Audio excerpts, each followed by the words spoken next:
Уақыт пен мүмкіндік болса, жер шарын айналып, саяхаттап келгенге не жетсін. Алайда бүкіл әлемді өз аяғымен аралап шығу үшін кез келген адам тәуекелге бара алмайды. Дегенмен денсаулығы мықты адамға біздің бүкіл ғаламшарды айналып өту үшін қанша уақыт керек екенін жай қиялдап, көз алдымызға елестетіп көрелікші. Сонымен алдымен жүріп өтуге тиіс қашықтықты анықтап алайық. Бұл экваторлық сызықтың ұзындығына тең, яғни 40,000 шақырым.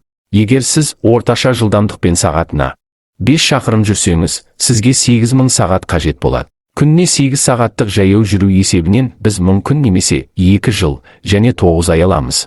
Осылайша, егер сіздің денсаулығыңыз мықты болса, қиындықтарды жеңуге дайын болсаңыз, және 3 жылдай бос уақытыңыз болса, онда сіз серуендей аласыз. Әйтсе де, бұл әрине тек теориялық есептеулер, іс жүзінде бұдан әрине әлдеқайда күрделі болады.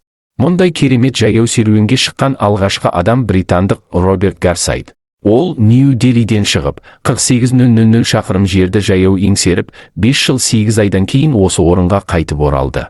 Әрине, ол теңіздер мен мұхиттарды кемелермен немесе ұшақпен басып өтті, бірақ бәрібір тау өткелдерін бағындырып, ормандар мен сусыз шөлейт далаларды кесіп өтіп, 50 жұп аяқ киім тоздырды.